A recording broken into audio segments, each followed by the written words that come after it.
Donc pour pouvoir déterminer la moyenne de mes élèves, je vais avoir besoin d'une table avec les élèves, une table avec les élèves et les différents champs qu'on va mettre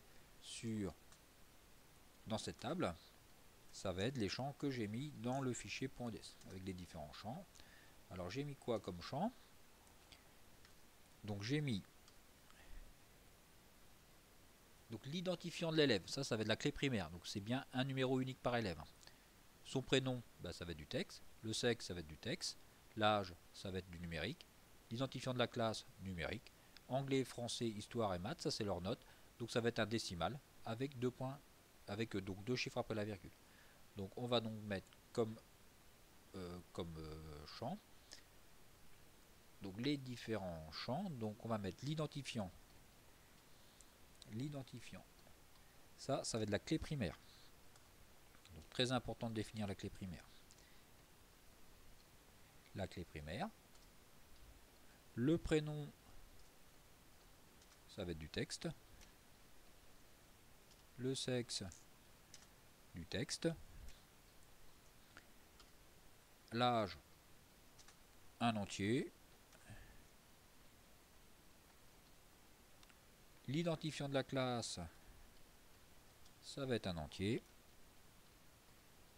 Et anglais, français, histoire et maths, donc les notes. Donc anglais, donc 4 champs, hein. Un champ pour l'anglais, un champ pour le français, un champ pour l'histoire, un champ pour les maths, ça va être un décimal. Je vais avoir besoin des coefficients. Donc pour avoir des coefficients, je vais avoir donc besoin d'une table où je vais mettre l'identifiant de la classe, le nom de la classe et mes coefficients, anglais, français, histoire et maths. Donc une table avec les coefficients. Donc une table avec les coefficients. Une table avec les coefficients. Qui va avoir comme champ, avec les champs suivants. Donc l'identifiant de la classe. L'identifiant de la classe qui va être ma clé primaire.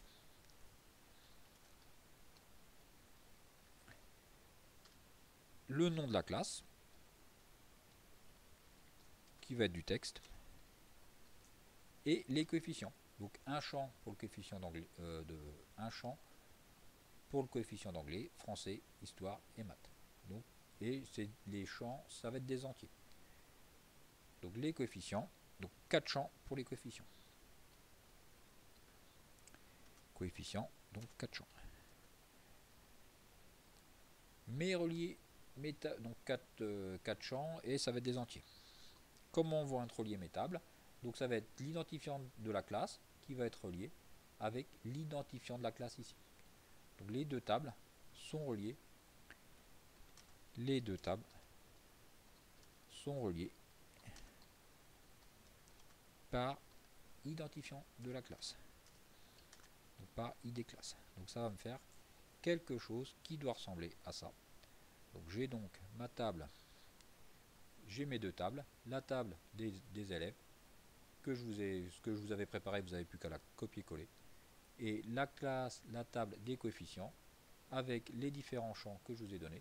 Donc l'identifiant de la classe qui est un entier, du texte et des entiers. Clé primaire ici.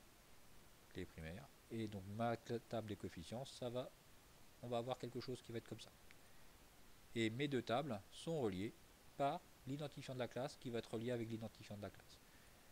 Alors l'objectif de cet exercice c'est de calculer, savoir quelles personnes vont avoir la moyenne et combien il va-t-il y avoir d'admis à l'examen.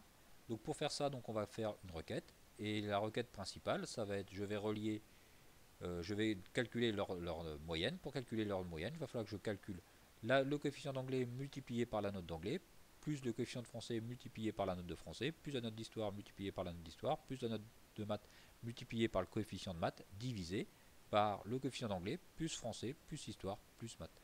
Et donc voilà la requête qui va nous permettre de savoir combien d'élèves vont être admis à l'examen. Ceux qui vont être admis à l'examen, c'est ceux qui vont avoir une moyenne supérieure à 10.